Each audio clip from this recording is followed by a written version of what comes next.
I finally played through Spyro the Dragon, the first game, and I really enjoyed it. Spyro the Dragon was released in September 9th, 1998 for the PlayStation 1, developed by Insomniac Games. It had sold by 2007 over 5 million copies.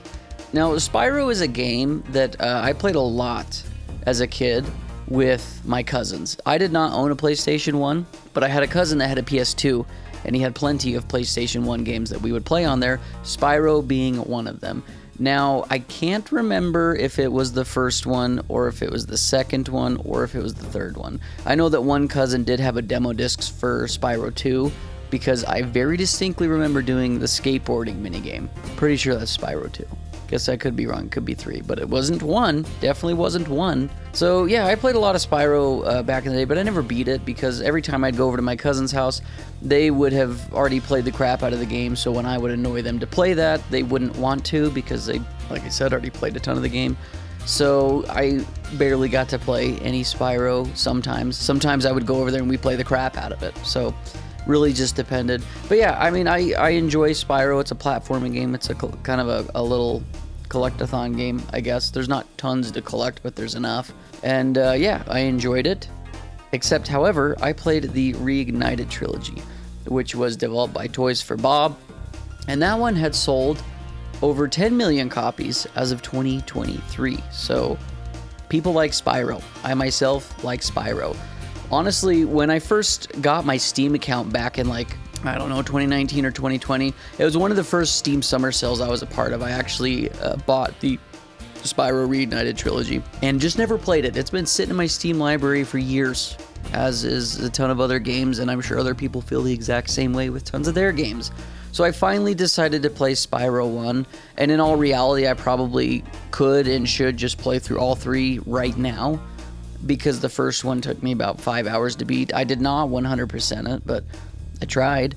I tried to collect everything. There's just lots of stuff I missed, and there were parts I couldn't figure out.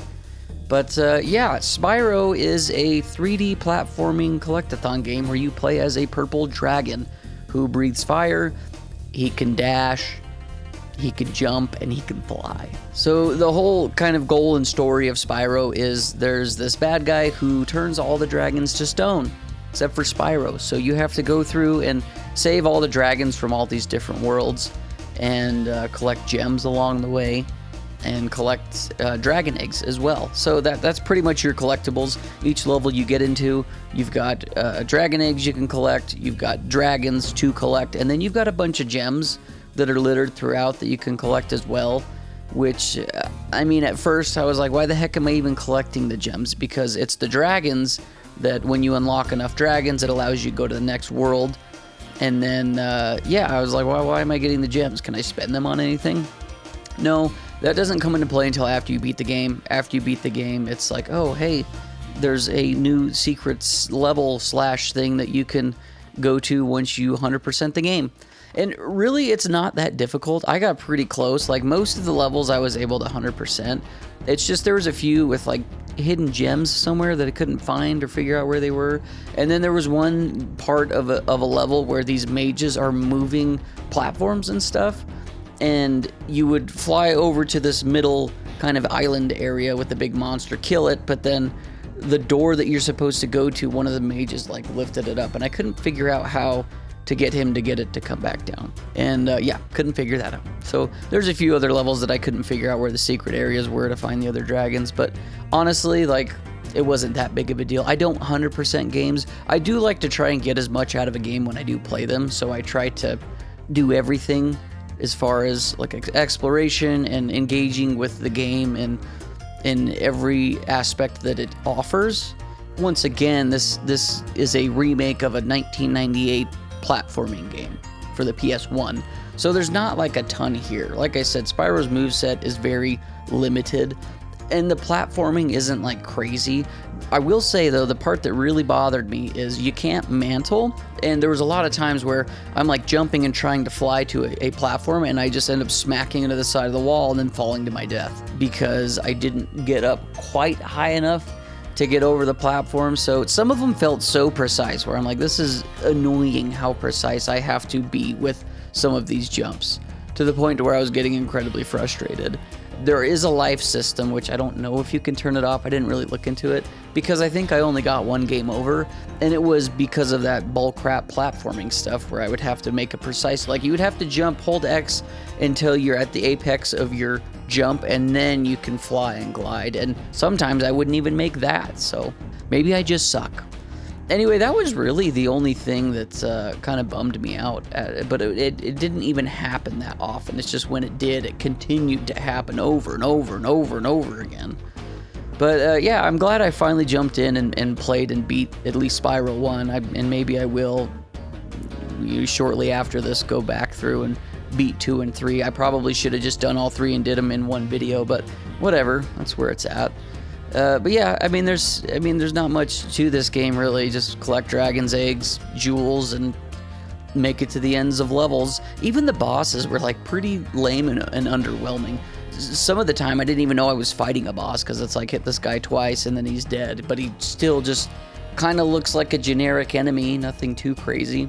I will say that some of the fly levels were pretty tricky where you are flying the whole time and you have to light 8 lighthouses, or you've got to kill 8 guys flying planes, or you have to go through 8 rings, or break 8 treasure chests. So they're usually in each of these levels, there's 4 of something that you have to do. So like the treasures, the planes, the loop-de-loops, and the lighthouses. That would be one. That would be one level. So you do all of those. So like 8 of each, or what, 8, 9, 10, something like that. But the first one, honestly, was the hardest one for me, probably just because I was still learning kind of what the heck I was doing. But once you go through it a few times, kind of map it out and come up with a route that works for you, it honestly wasn't too bad. It was fun. But there wasn't really, like, I mean, some of the level design's pretty fun. It's very colorful. It's nostalgic, too, for me. Like, it's weird because it's not the same graphics and clunkiness I was used to. It's definitely more fluid and smooth, and the graphics are a lot prettier. But it still felt nostalgic for me, jumping back in. I like the voice actor for Spyro. A lot of the dragons had pretty quirky stuff, they would say, with pretty good voice acting. So, I mean, overall, this game's very enjoyable. Like, it was 5 hours, but I really enjoyed my time with it. I do have this on Steam, but I didn't want to commit any gamer war crimes here, so I played on my PS5 controller. Works great, mind you, by the way. Also, side note, if you are plugging in a PS5 controller to your PC and you want to play on Steam, you need to go into the Steam settings themselves and enable the PlayStation 5 controller. I didn't know that. I figured it out, but anyway, yeah, Spyro's it's a good time. It's a fun game. I'm excited to jump into more Spyro. I'm glad that I've got 2 more games of just the original PS1 stuff, but I know there's plenty more Spyro games after that, and I'm hoping they continue to get better, because once again, there really isn't, like, the gameplay doesn't change really at all. Like, there's one power-up thing you can get to where you have this, like, big flame that allows you to break walls or kill bigger enemies that are unkillable.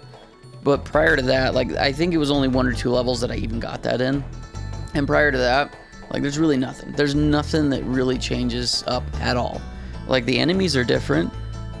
Some of the platforming's different. The music's different. The levels look different. But, like, the gameplay itself, it doesn't really change. Whereas you think about more modern platformers where things change. Even, like, Mario 64, for example. It came out in 96, I believe. But, like, you get different hat power-ups. And you get, different... Like, you don't really get new movesets, but you get different obstacles and platforming challenges that push your platforming abilities, like wall jumping or long jumping or different things like that. There was a lot more movesets. You get the different hat power-ups. You get Metal Mario. You can do the Fly Mario. There's just lots of different things, and the levels are more memorable as well.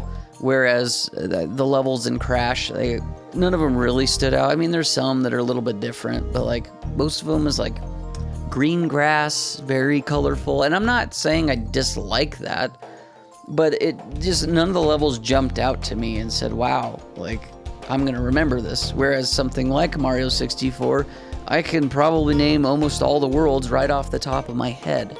And there's a ton of them. But yeah, I don't know. Overall, I think Spyro the Dragon's a fun time. It's nostalgic. It's just a short and sweet platforming experience to to enjoy, and I think it's like $30 on Steam, and you get 3 games in that. So yeah, it's very inexpensive, and it's a very fun time. It's also on Game Pass if you would rather play it that way. But yeah, let me know what you guys think about Spyro the Dragon, and what are some of the differences from the original to Reignited Trilogy. I don't know, because I never really played. Like, I don't remember all of the details of playing Spyro the Dragon as much as I played it back in the day. Once again, it may have been the second or third one that I played a ton of. I do remember playing a little bit of the first one, but it wasn't a crazy amount. So anyway, yeah, let me know what your guys' thoughts are down below. Let me know about some differences from the original to the Reignited Trilogy. And yeah, thank you guys for watching. And as always, keep it rad.